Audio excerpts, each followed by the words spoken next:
Hawk Golf Clubs to secure your foursome, go to WRVA.com. This is Richmond's Morning News with Rich Herrera. You may have hoodwinked everyone else, but you can't fool me. I listen to public radio. On News Radio WRVA. All right, 7:33 this morning on Richmond's Morning News, News Radio WRVA. Thanks for joining us.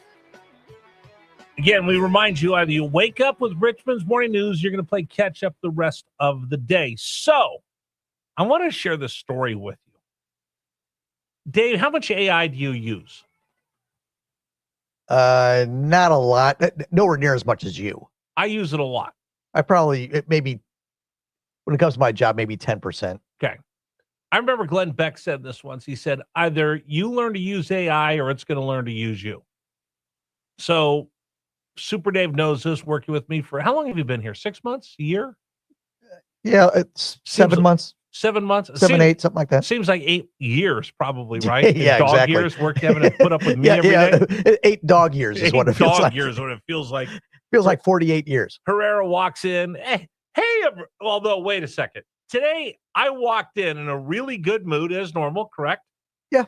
You were? I was fine. I'm fine. I'm Salty. rested from the weekend, so I'm good. You were salty.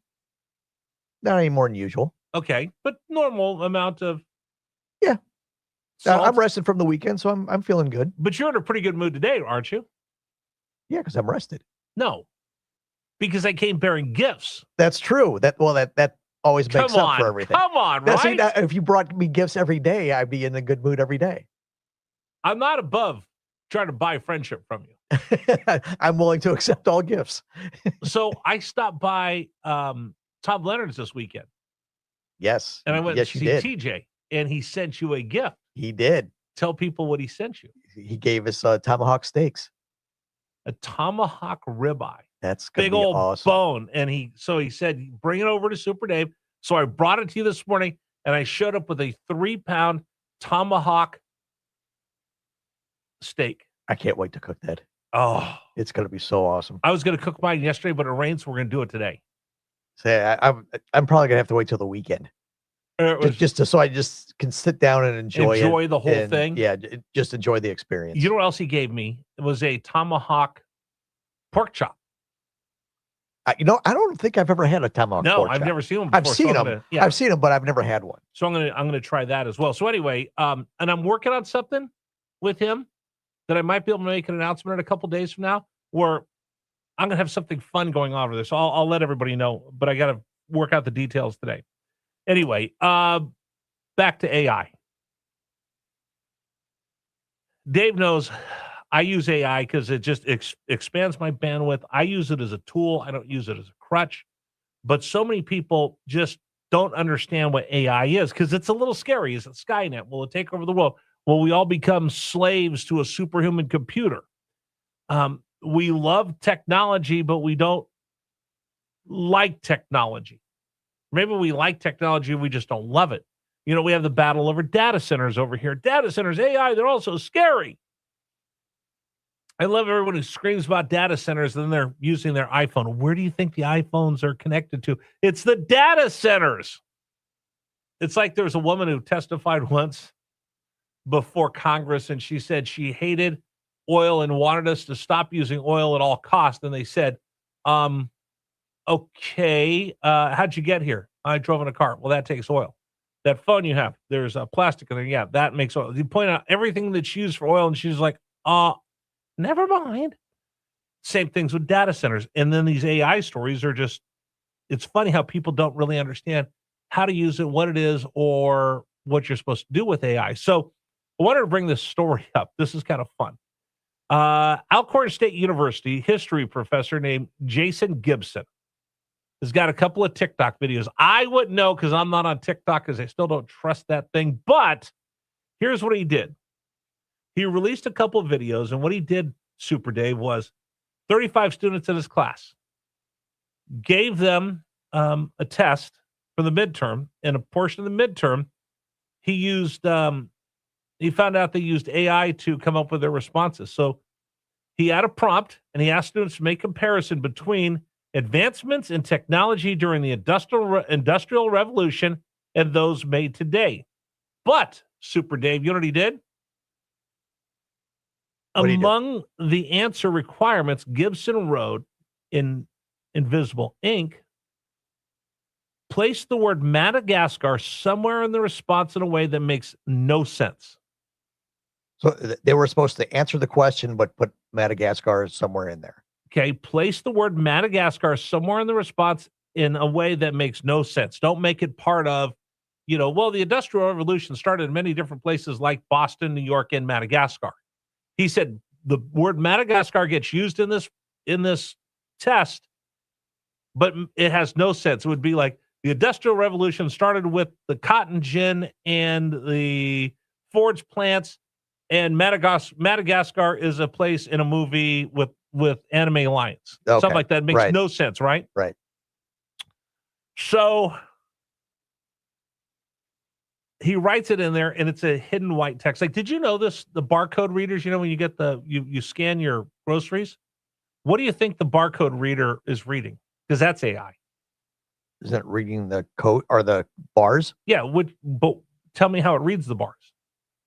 Isn't it numbers or something? No, it's the lines. Right. So what's it reading?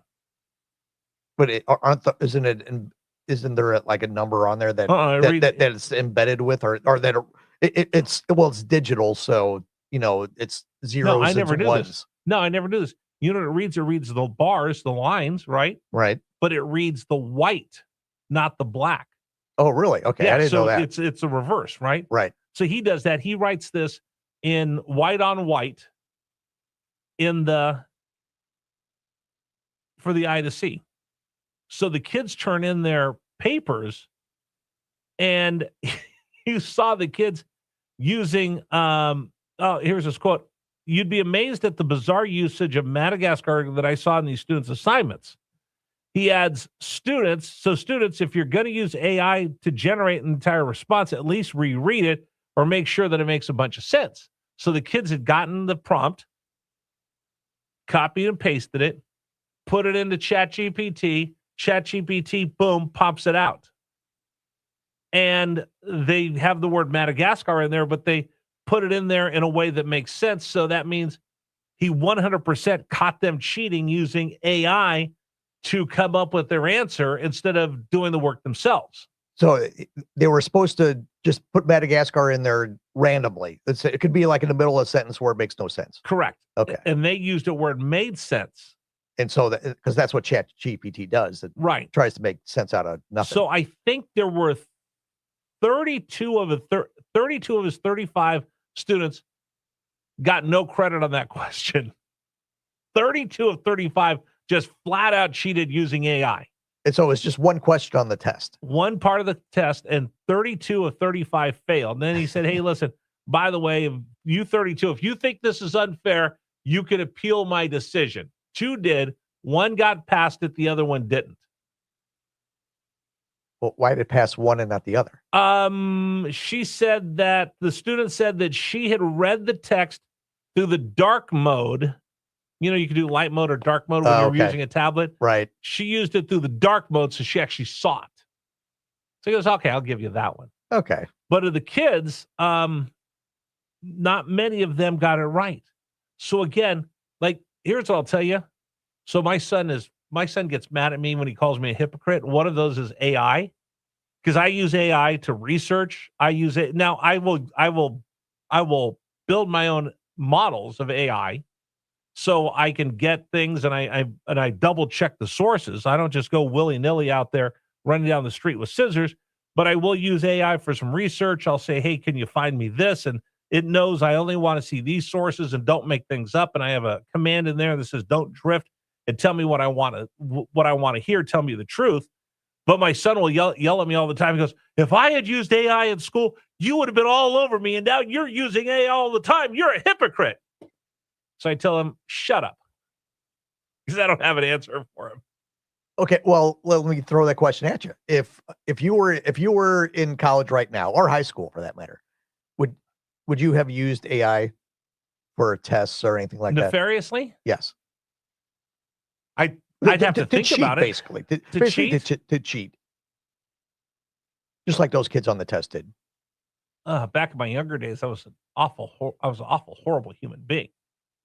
But I probably, the reason I don't use it to like write my things for me or do things for me in that manner is I sat down and I read about it and I learned that it's not just there to do your homework. It's there to be a tool like Google or like any other piece of technology. And everybody thinks that it's the smartest thing in the world, and it's not. ChatGPT and AI is not quite smart yet. No, but I think a lot of people think that you use it to cheat. Right. You can, but it doesn't mean like it said, even if you're using the cheat, AI still may get the question wrong. Oh, the 100% it gets it wrong because it tells you what you want to hear. Right. Like I write op-eds. I had one that was published not long ago in the Hill. I use an AI to spell check for me. I use Grammarly to check my spelling and sentence structure to make sure it's correct because I can't spell to save my life. But I didn't use Grammarly to write out thoughts that weren't my own. So if I was a college kid, okay, you know what? I got it. You ready? All right, boomers, I got this for you. Let me ask you a question. If they're using AI to cheat like they did in this, is that any different than when you used Cliff Notes in high school? Well, Cliff Notes, you actually had to read it. No, Cliff Notes. You had to read the book. You had to read the Cliff Notes. No. Okay, so you would have cheated. Just reading the Cliff Notes is cheating. I use Cliff Notes all the time. Did you read the book? No, because then you cheated. Oh, of course. See, and it was so why are we damning these kids for using AI when we did the same thing using Cliff Notes? And just to put a bow on this, I'll answer the question that I asked you. If ChatGPT was around when I was in college, when I had used it, or high school for that matter, I would have said yes. On the subjects that I hated, like algebra, I would have cheated. I would have used that all the time. But if it was a subject that I liked, like history or something, then I wouldn't have needed it because I would have been having fun doing the research myself. Okay, so this makes total sense for everybody that wants to complain about ChatGPT and AI. These kids are using it; it's not legitimate. How many of you use Cliff Notes instead of actually reading the book you were assigned in high school? Oh, all the time. I don't know one person that actually used Cliff Notes in the way they're designed. And in the Cliff Notes, it says, this is not a substitute for reading the book. Right. But how many people just read the Cliff Notes and didn't read the book and claim they did anyway? And the reason I did that was because it was a book I didn't want to read anyway. There you go. All right. You guys want to comment? 833-804-1140. It's a tool like anything else, but I think so many people are misunderstanding or mistrusting in it. All right. Coming up, top of the hour, we'll have Richmond's morning news brief. And then we got a lot more to get to, including talking with Jason Allador. What's going on in the Middle East? We'll get the latest from the American First